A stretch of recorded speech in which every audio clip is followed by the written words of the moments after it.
Hi everyone. आज के इस वीडियो में हम जानेंगे कि महिला ने पीरियड के 12 दिन और 14 दिन पे रिलेशन बना लिया तो यहाँ पे प्रेग्नेंट होने के चांसेस है या नहीं, इसी के बारे में वीडियो में विस्तार से जानेंगे, तो वीडियो को पूरा देखें। तो आइए हम जानते हैं कि कौन सी महिला पीरियड के 12वें दिन पे और पीरियड के 14वें दिन पे प्रेग्नेंट हो जाती है, कौन सी महिला नहीं होती है, पीरियड का 12 दिन और 14 दिन कौन सा दिन होता है। तो पीरियड के 12 दिन और 14 दिन पे कौन सी महिला प्रेग्नेंट होती है? जिन महिलाओं की पीरियड साइकिल बिल्कुल रेगुलर है, ठीक है, जैसे किसी की 26 दिन की साइकिल है, 28 दिन की है और 30 दिन की है। ये महिलाएं पीरियड के 12th day 14th day without protection हम इंटीमेट हो जाते हैं, तो यहाँ पे प्रेग्नेंट होने का चांस 95% होता है। 100% में क्यों नहीं बोल रही हूँ, क्योंकि कई बार पेशेंट की एक की क्वालिटी खराब होती है, किसी की स्पर्म की क्वालिटी खराब होती है, तो प्रेग्नेंट होने का चांसेस 0 पे रहता है, ठीक है। बट फिर भी कहीं ना कहीं पेशेंट गर्भधारण कर लेता है। तो जो प्रेग्नेंट होने वाले सबसे बेस्ट दिन होते हैं पीरियड का 12 दिन और 14 दिन हम लोग मानते हैं, ठीक है। अगर यहाँ पे आप विदाउट प्रोटेक्शन या आपने सेफ्टी यूज कर रहे और जरा सा भी गड़बड़ कर दिया है तो प्रेग्नेंट होने के चांसेस यहाँ पे 95% रहते हैं, ठीक है। अब पीरियड का 12वां दिन कौन सा रहेगा? जिस दिन हमारा पीरियड आया या ब्लीडिंग चालू हुई वो डे 1 रहता है या डे 1 रहता है। जैसे कि एग्जाम्पल के तौर पे हम समझे कि मान लीजिए 1 नवंबर को आपका पीरियड आया, तो यहाँ पे 12वां दिन और 14वां दिन कौन सा रहेगा? 12 नवंबर आपका पीरियड का 12वां दिन रहेगा, 14 नवंबर आपके पीरियड का 14वां दिन रहेगा, ठीक है।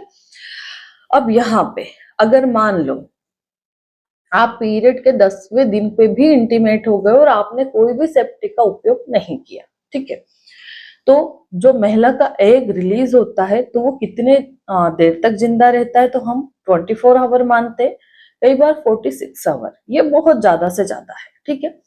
बट जो मेल रहते हैं उनके जो स्पर्म रहते हैं या बीज हम बोल सकते हैं, तो मेल का जो बीज रहता है महिला के अंदर जाने से, यानी कि हम जब इंटीमेट हुए, इजैकुलेशन हो गया, पूरा जो भी मटेरियल था वो अंदर चला गया, ठीक है। अब उसमें जो हमारा मेन बीज रहता है, जो वेस्ट मटेरियल पानी रहता है वो तो बाहर आ जाता है वेजाइना के थ्रू, बट जो काम की चीज रहती है वो महिला के जेनाइटल ट्रैक्ट, यानी कि महिला की जो बच्चादानी है उसके अंदर जाके फैलोपियन ट्यूब के पास में या फैलोपियन ट्यूब के अंदर वो लोग जाके बैठ जाते हैं, मेल के कीटाणु, ठीक है। अब वहां से महिला का जब एग रिलीज होगा, यानी कि महिला का ओवुलेशन होगा, जैसे कि हम 10वें दिन पे इंटीमेट हुए थे, अब पुरुष के जो कीटाणु है महिला के अंदर 3 से 4 दिन, ज्यादा से ज्यादा 5 दिन तक वो जीवित रह सकते हैं। अगर आपने 10 तारीख को रिलेशन बनाया है तो 10, 11, 12, 13, 14, ठीक है, तो यहाँ पे प्रेग्नेंट होने के पूरे पूरे चांसेस है। अगर मान लो आपको प्रेग्नेंट होना है, आपके हस्बैंड बाहर रहते हैं, बहुत ज्यादा आने का टाइम नहीं मिलता है, तो फिर ऐसे में मैं पेशेंट को बोलती हूँ कि जो हमारे टारगेट डेज रहते हैं आप उनमें 1 हफ्ते के लिए अपने हस्बैंड को बुला लो। आपको पीरियड के 10वें दिन, 12 दिन, 14 दिन, 16 दिन और 18 दिन, बस इन दिनों में अगर आपने रिलेशन बना लिया, रिलेशन अच्छे से बनाया, तो प्रेग्नेंट होने से कोई भी नहीं रोक सकता है। देखो कोई पेशेंट ऐसी रहती है जो डेली रिलेशन बनाती फिर भी प्रेग्नेंट नहीं हो पाती है, ठीक है, तो उनका केस पूरा एक अलग रहता है।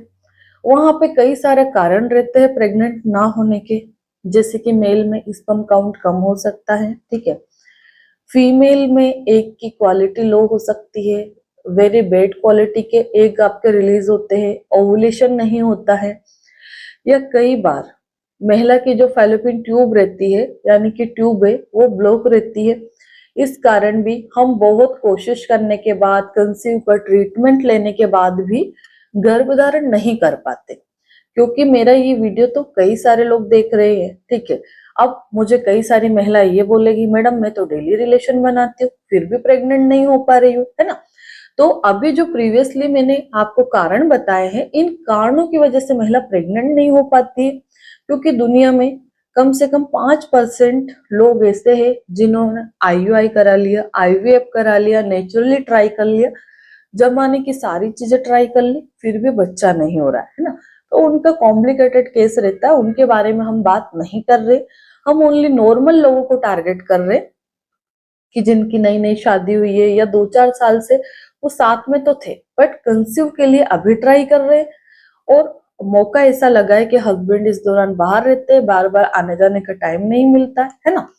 और मान लो जिन लोगों को प्रेगनेंसी नहीं चाहिए, अगर उनको डर हो रहा है कि मेरा पीरियड के 12वें दिन 14 दिन पर रिलेशन हो गया और सिर्फ एक बार रिलेशन हुआ, बहुत अच्छे से भी नहीं हुआ है पर थोड़ा बहुत पानी चला गया है, तो क्या यहाँ पे प्रेग्नेंट होने का चांस रहता है? बिल्कुल चांस रहता है।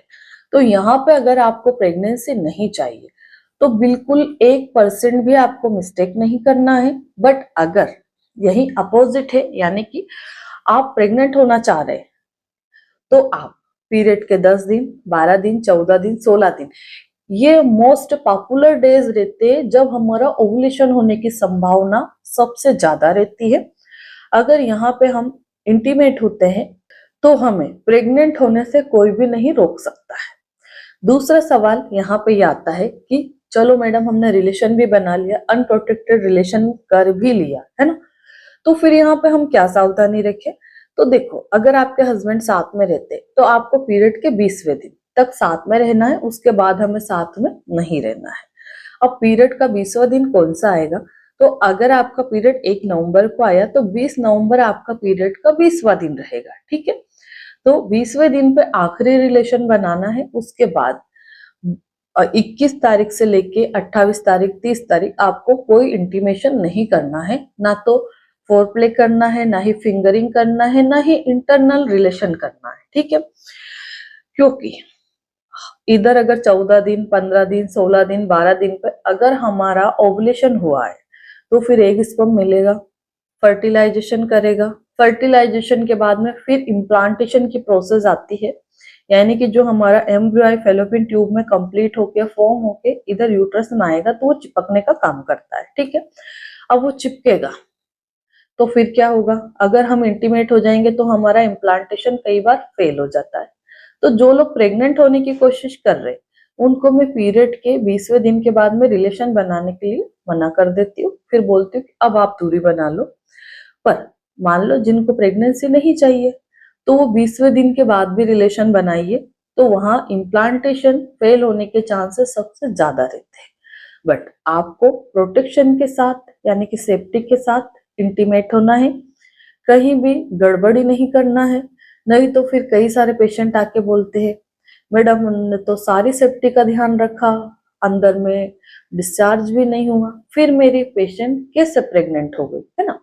तो बहुत सारी चीजें ऐसी रहती है जिसका कोई जवाब नहीं रहता है।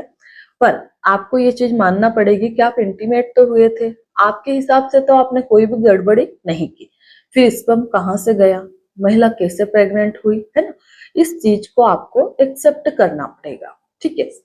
तो आज के इस वीडियो में हमने जाना है कि पीरियड के 12 दिन और 14 दिन पे अगर हम इंटीमेट हो गए तो प्रेग्नेंट हो सकते हैं या नहीं, तो बिल्कुल 95% चांस रहता है कि महिला प्रेग्नेंट हो ही जाएगी।